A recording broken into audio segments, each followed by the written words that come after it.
What you are now able to do is go over to rootmetrics.com, which is now an Ookla company, and you can actually select your particular market to see how the network operators, T-Mobile, Verizon, AT&T, how well they are performing in your market according to RootMetrics. Now, RootMetrics has a unique and specific methodology.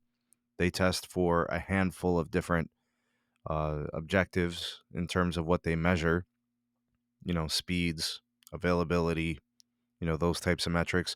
And when you click on a market, you could see how each of the carriers is doing. So here we are, first half 2022. It is May 8th at the time of this recording. So we're, approaching the halfway point of the year. Once you get into June, they wrap up the testing and then they post the results for the half. And then they'll do the same thing for half two and all of that. So you guys can track this. And uh, luckily for me, and big shout out to Tyrone for sending me the data, or I guess I should say he just he threw it over, messaged me, and said that Cleveland was put in for half one. So this is cool. All right, now what you could do is you get the market, you get all the different root score awards for the different measures of network performance. So you get your overall rating, network reliability, accessibility, speed, performance for data, performance for call, and performance for text. And if you notice here, you got a lot of T-Mobile in here. 1, 2, 3, 4, 5. You have 6 shared or one measures here for T-Mobile out of the 7, right? 1, 2, 3, 4, 5, 6, 7 that they measure. All right, so this is the first time I've ever seen this. I've never seen T-Mobile do so well in the Cleveland market for RootMetrics. And it's a testament to their hard work to improve the network. And it's paying dividends. But to be honest with you, it's gotten to the point where all three are so close when it comes to RootMetrics markets. We're seeing this more and more. So Cleveland's not an anomaly. It's becoming like a trend, actually. And this started happening over the last couple of quarters. T-Mobile started winning some markets. They started tying some markets. And now the gap's closing even more. So we'll get the final numbers at the end of the half where we can compare the 125 tested markets. But let's take a look here at the first half report for Cleveland. And actually, what you could do here, which is kind of nice, you can click on the market stats and then you can kind of like zoom in. You can see exactly where they ran their testing. So, where the root metrics people did their testing, the dates, see this is April 10th to April 20th. So, essentially a 10-day window in which they tested in the following area in Cleveland. So, I'm going to go ahead and I'm going to try to zoom in a little more, see if that can kind of help. All right, so I think this is the best it's going to get. Now, this is the far east part of the city. In fact, these are very much so like the outskirts. You're pushing up pretty close against like, um, Pennsylvania over here. So that's about as far back as you want to go on the east side. Here's the far west side. All right, now I don't usually go up this far for my testing. This is about, 60 miles away. I'm not really going to make it out there. I have no business out there. But I do make it out to some of these southern parts and obviously these main parts here for Cleveland, and then also the western part. All right, so I know this area really well. In fact, I don't think anybody knows the Cleveland market when it comes to cellular, you know, tower grids, tower testing, network performance. I mean, I've been just doing it for so long. I don't think anybody knows these parts of town like I do when it comes to cellular, but it's an interesting look into the performance now that we've kind of looked at this. I'm going to go ahead and take a look here at the text performance. Let's start there. They're all pretty much the same. AT&T at 99, so is T-Mobile and Verizon. You can't really distinguish them. Nobody's really having text performance anymore, so it's not really something to write home about here. Calling performance could be something that's important. As said, AT&T did not record any mobile-to-mobile dropped calls during testing. I typically don't get dropped calls from any of the carriers. However, in terms of call performance, I do think that of the three, I think Verizon's call quality is the best. And with that, I'm speaking to like the sound quality, maintaining consistency on the call. I don't know. I don't really get dropped calls from Verizon. I don't really get dropped calls from AT&T. I really don't use T-Mobile for calling. The line that I use is pretty much data only, so I can't comment or speculate on that. But I mean, the results speak for themselves. They're all rated 99 or higher. Now we'll get into kind of like some data performance stuff here. T-Mobile recorded the fastest median download and upload speeds at 250 megabits down and 30 megabits up. I'd say that's probably pretty accurate. The uplink for sure. The downlink, I'd have to take them for their word because I haven't collected data specifically to look at this mean or this median.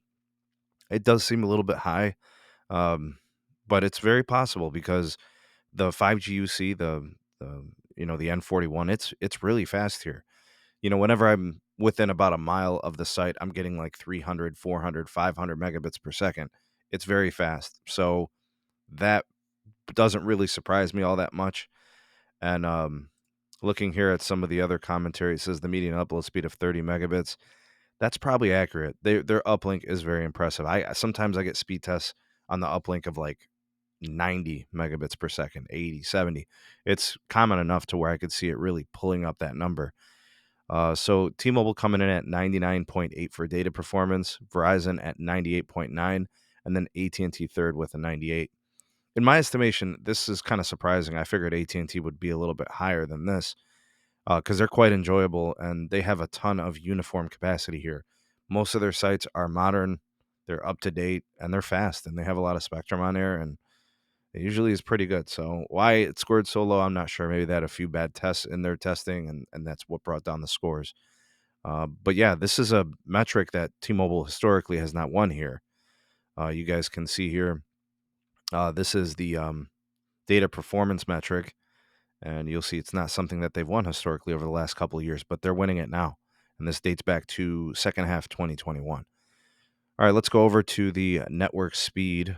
I would expect that T-Mobile would win this because they do have kind of like a jump on deploying the mid-band 5G, and that's a very deep channel with lots of bandwidth, and it's fast. All right, so the network speed and the data performance seems to be pretty much the same. T-Mobile at 99.9. That's such a high rating. That's like basically saying they had a flawless testing set. Like there were no issues with data. So I don't know, maybe they didn't test any troubled areas. It worked out nicely that they basically scored perfect. Maybe they found a couple troubled spots for Verizon and AT&T, and that's why T-Mobile got the better score there. But again, another thing, this is network speed. You can take a look at the past for network speed. It's pretty much been a Verizon thing the whole way, and that's been because of tower density. Honestly, that's been Verizon's strength, I would say.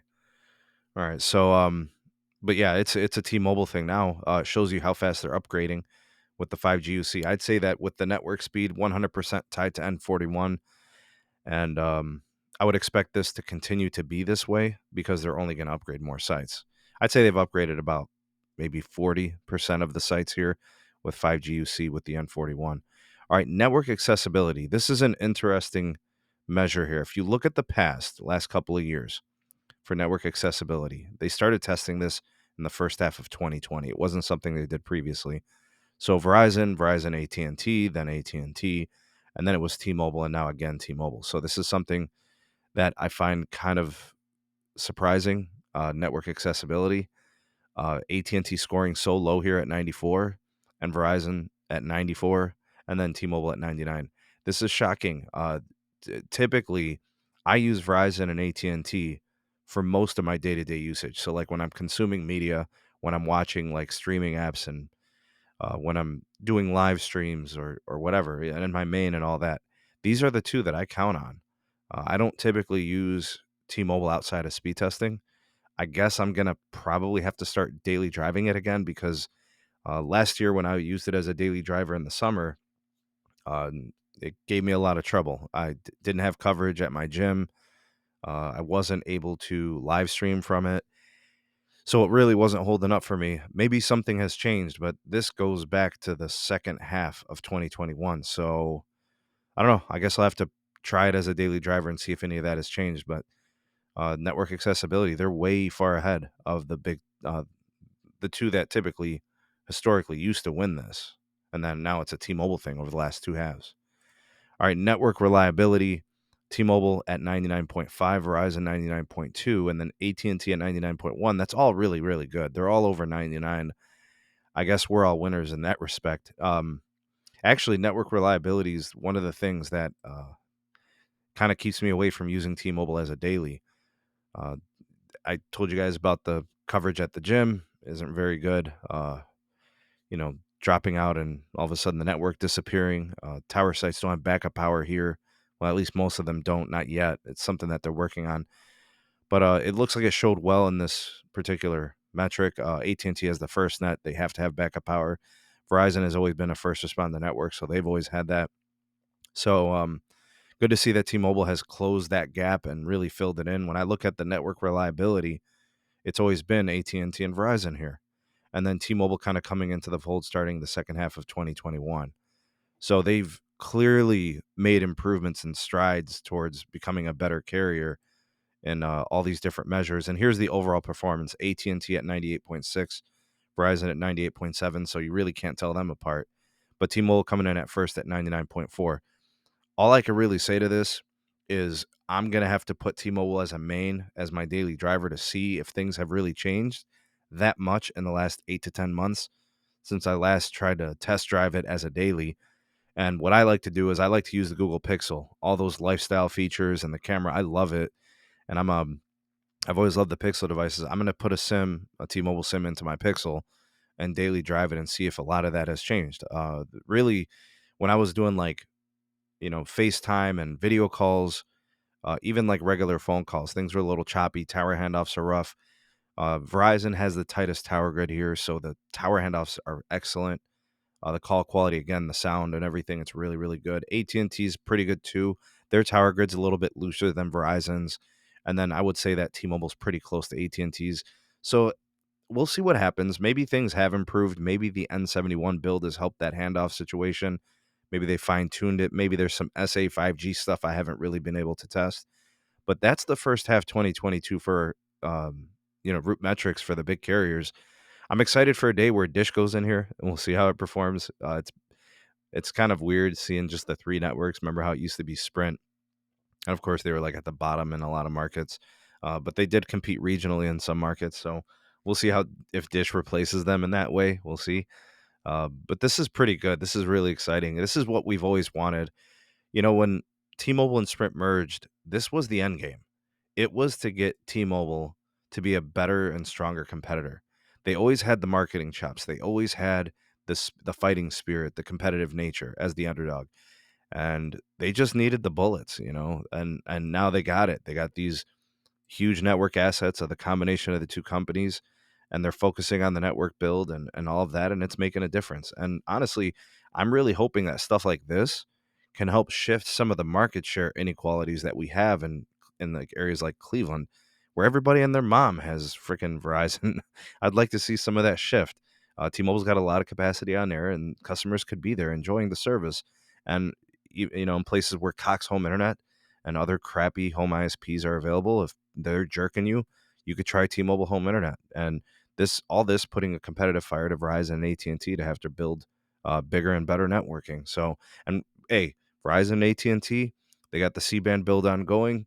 That could change things too. That's probably going to start to show itself starting next half.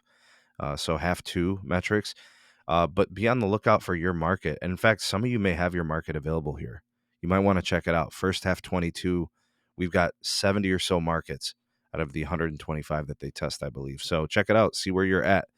All the way from Youngstown, all the way down to Albuquerque. They got it posted. But the rest of the markets should be filling in nicely here over the next few weeks. So be on the lookout for that. And we'll check out the final report here in a few weeks. What do you guys think of Cleveland? What do you think about your metro area? If they got data for you, do you guys think it's accurate? Do you guys think it's reflective of what you see? Glad to see what you're seeing. What do you think about T-Mobile taking markets now?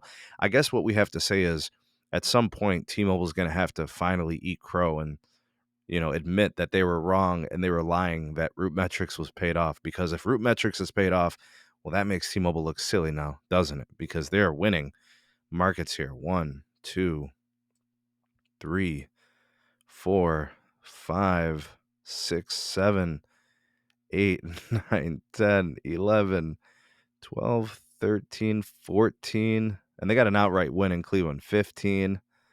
They got 15 of the 70 markets, either tie or wins. So if they're paid, then that must mean that T-Mobile is paying them. Comment down below your thoughts and opinions. You all are the voice of the people, the SMT Nation. Let your voice be heard. Please do like, share, and subscribe for more.